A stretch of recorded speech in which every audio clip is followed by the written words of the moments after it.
Solo Leveling Arise, Hunter Origin, Kisah Xian Halat alias Igris.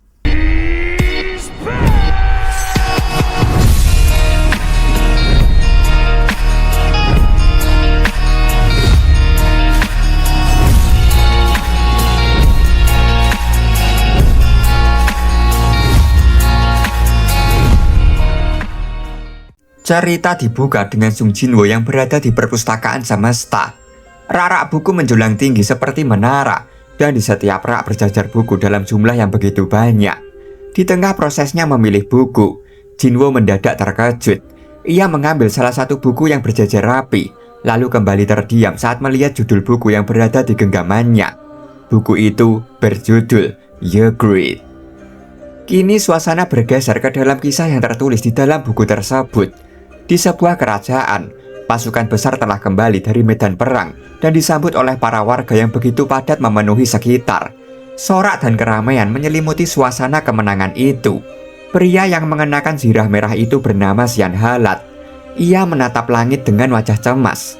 Melihat ekspresi itu, seorang prajurit di sampingnya bertanya, apakah ada masalah? Halat menyampaikan bahwa suasana terasa aneh, seperti ada sesuatu yang sedang memperhatikannya. Prajurit tersebut menanggapi bahwa seperti yang Halat katakan, orang-orang memang sedang memperhatikan Halat. Melihat kegelisahan Halat, prajurit itu berkata dengan nada bercanda bahwa duga Xian Halat, pencipta sungai darah dalam pertempuran Ygritte Merah pun bisa merasa gelisah di tempat seperti ini.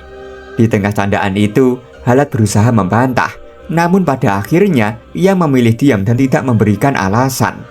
Kecemasan Halat terus berlanjut. Matanya menyapu sekitar.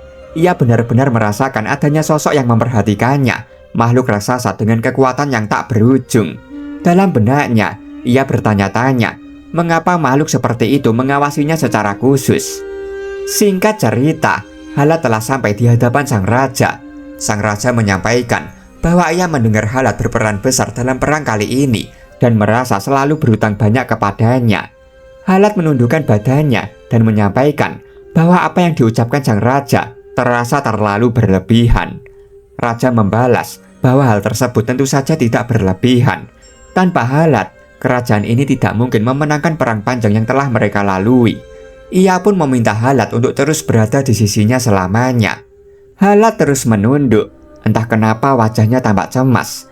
Lalu ia bersumpah setia kepada sang raja untuk selamanya. Sementara itu, mata para bangsawan yang berada di sisi aula tampak tidak senang dengan keberadaan Halat. Di meja rapat, seorang bangsawan memukul meja dengan keras. Ia menyatakan bahwa dirinya tidak bisa lagi berdiam diri. Suasana langsung berubah riuh ketika pembahasan mengarah pada nama Xian Halat. Mereka menyebut sosok rakyat jelata rendahan itu tidak pantas berada di sisi raja. Kekesalan mereka memuncak karena Xian Halat berani kembali hidup-hidup dari medan perang, tempat yang seharusnya menjadi kuburannya. Lebih parah lagi, setiap kali Xian Halat selamat, kepercayaan raja kepadanya justru semakin besar. Seorang duga akhirnya angkat suara. Ia menyatakan bahwa tidak ada pilihan lain. Dengan senyum licik tersungging di wajahnya, duga itu mengatakan bahwa Xian Halat harus dihabisi sebelum keadaan menjadi tidak terkendali. Sorotan kini bergeser ke kediaman Xian Halat. Ia menerima sebuah surat dari kerajaan. Untuk sesaat, Xian Halat hanya terdiam, membaca isi surat itu dalam hening. Istrinya tampak cemas, lalu bertanya, apakah sang suami harus pergi? Xian Halat mendekap istrinya dengan lembut dan mengatakan bahwa ini adalah perintah dari Yang Mulia. Dalam pelukan hangat itu, Xian Halat menyampaikan bahwa dirinya akan segera kembali. Singkat cerita, Xian Halat dan pasukannya telah berada dalam perjalanan, menembus hutan di tengah hujan, melangkah di atas tanah yang becek dan licin. Kegelisahan terus menggerogoti Xian Halat. Ia tahu perintah untuk menumpas pemberontak itu dicap dengan stempel milik raja. Namun ia tak pernah mendengar kabar apapun tentang pemberontakan akhir-akhir ini. Kebingungan memenuhi benaknya, membuat langkahnya terasa berat. Di tengah kegelisahan itu, instingnya menangkap sesuatu. Matanya langsung menoleh tajam. Dari atas, seseorang melesat menyergapnya dengan pedang terangkat, siap menebas. Dengan sigap, Halat langsung menebaskan pedangnya, menewaskan penyergap itu seketika. Ia segera berteriak lantang bahwa ini adalah penyergapan. Dalam sekejap, situasi berubah kacau. Para penyergap langsung menyerang pasukan Halat dari berbagai arah. Tidak lama kemudian, hutan dipenuhi darah dan tubuh-tubuh bergelimpangan.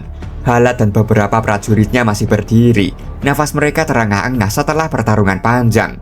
Tiba-tiba, dari atas lereng tak jauh dari Halat, seseorang datang sambil diiringi tepuk tangan pelan. Ia mengatakan bahwa dirinya sudah menduga Halat akan bertahan sesuai reputasinya sebagai Ygritte merah. Ia bahkan mengakui tak menyangka Halat mampu menghentikan prajurit sebanyak itu sendirian.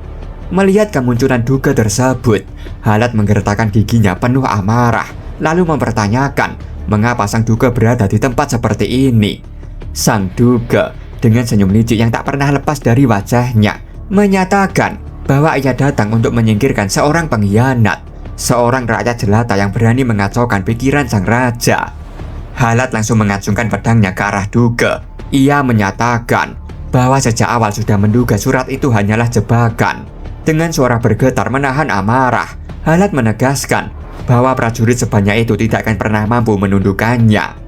Duga hanya tersenyum tipis mendengar itu dan menanggapi bahwa tentu saja Halat tidak akan mudah ditundukkan. Namun, dengan nada mengejek, ia bertanya apakah Halat masih bisa percaya diri setelah melihat ini. Dari belakang duga, seorang wanita berjalan mendekat. Wanita itu adalah istri Halat. Ia berteriak ketakutan, tubuhnya gemetar dengan pedang terhunus di lehernya. Halat berteriak penuh kegelisahan, menyebut duga itu bajingan licik. Duga terus menyeringai dan menyatakan bahwa Halat pasti tahu apa yang harus dilakukan untuk menyelamatkan istri dan bawahannya. Dalam kekesalan yang membara, Halat terdiam. Ia memejamkan matanya sejenak, lalu akhirnya tertunduk dalam ancaman yang tak terelakkan. Dengan suara berat, ia menyatakan menyerah sesuai permintaan duga dan meminta agar istrinya serta bawahannya dilepaskan. Namun duga laknat itu hanya menatapnya dengan dingin dan menyatakan bahwa ia tidak ingat pernah menjanjikan hal tersebut. Mata Halat langsung terbelalak, keningnya mengerut keras. Perintah duga melayang begitu saja. Ia memerintahkan tentaranya untuk menghabisi para pengkhianat. Halat langsung berseru lantang, memohon duga untuk berhenti.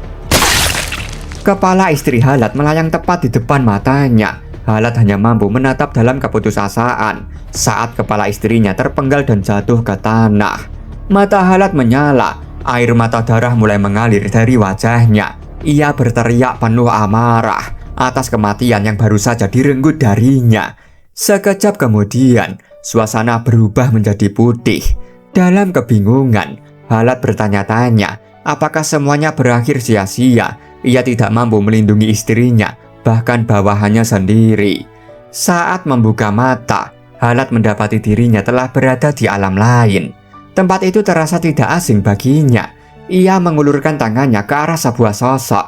Cahaya yang familiar dengan tatapan makhluk raksasa yang sejak penobatan selalu mengawasinya. Dalam benaknya, Halat bertanya-tanya siapa sebenarnya sosok tersebut. Tiba-tiba, tubuhnya tersedot ke dalam kegelapan yang tak berujung. Kesadarannya tersentak ketika ruang di sekelilingnya runtuh dan berganti seketika. Saat matanya menoleh, sosok yang agung telah berdiri di hadapannya, memancarkan tekanan yang membuat jiwanya bergetar. Tanpa ragu, Halat berlutut, menundukkan kepala sepenuhnya di hadapan The Great Shadow Monarch Sung Jinwoo, seolah takdirnya sendiri telah ditetapkan pada saat itu. Narator menyampaikan bahwa kisah ini tidak berlanjut lebih jauh karena inilah sepenggal cerita dari masa lalu Ygritte ketika ia masih pernah hidup sebagai seorang manusia.